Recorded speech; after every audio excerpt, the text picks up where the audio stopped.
ಮಾಡಲಿಲ್ಲ ನಾನು ಆಯ್ತು ಸಾರಿ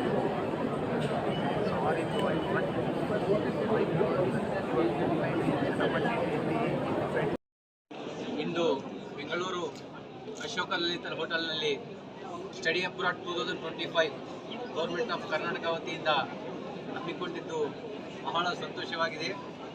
ಗೌರ್ಮೆಂಟ್ ಆಫ್ ಕರ್ನಾಟಕ ವತಿಯಿಂದ ಈ ಸ್ಟಡಿ ಅಬ್ರಾಡ್ 2025 ಹಮ್ಮಿಕೊಂಡು ಎಷ್ಟೋ ವಿದ್ಯಾರ್ಥಿಗಳಿಗೆ, ಕೆಲವೊಂದು ಬಡ ವಿದ್ಯಾರ್ಥಿಗಳಿಗೆ ವಿದೇಶಗಳಲ್ಲಿ ವಿದ್ಯಾಭ್ಯಾಸ ಮಾಡೋಕ್ಕೋಸ್ಕರ ಮತ್ತು ಎಲ್ಲ ಯುವಕರಿಗೆ ಸ್ಟೂಡೆಂಟ್ಸ್ಗೆ ಅನುಕೂಲ ಆಗಲಿ, ಅವಕಾಶ ಆಗಲಿ ಅಂತಕ್ಕಂಥದ್ದು ಈ ಕರ್ನಾಟಕ ಸರ್ಕಾರ ಏನು ಹಮ್ಮಿಕೊಂಡಿದೆ.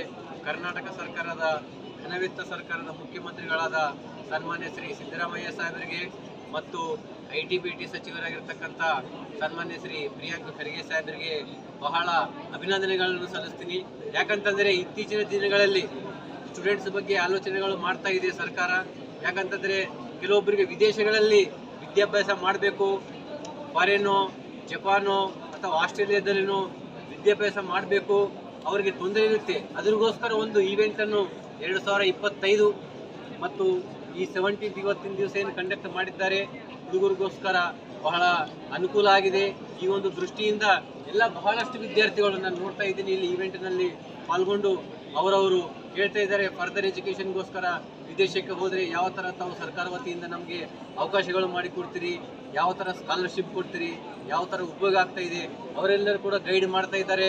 ಇಂತಿಂಥ ಬ್ಯಾಂಕಿಂಗ್ಗಳಲ್ಲಿ ಇಂತಿಂಥ ಸ್ಕಾಲರ್ಶಿಪ್ ಇಷ್ಟು % ಕೊಡುತ್ತೆ, ಇಷ್ಟು % ಲೋನ್ ಕೊಡುತ್ತೆ, ನೀವು ಹೋಗಿ ಚೆನ್ನಾಗಿ ಇದನ್ನು ಅವಕಾಶ ಸದುಪಯೋಗ ಮಾಡಿಕೊಳ್ಳ್ರಿ ಅಂತಕ್ಕಂಥದ್ದು ಈ ಇವೆಂಟ್ ಮಾಡ್ತಕ್ಕಂಥ ಈ ಕರ್ನಾಟಕ ಸರ್ಕಾರಕ್ಕೆ ನಾನು ಅಭಿನಂದನೆಗಳನ್ನು ಸಲ್ಲಿಸುತ್ತೇನೆ.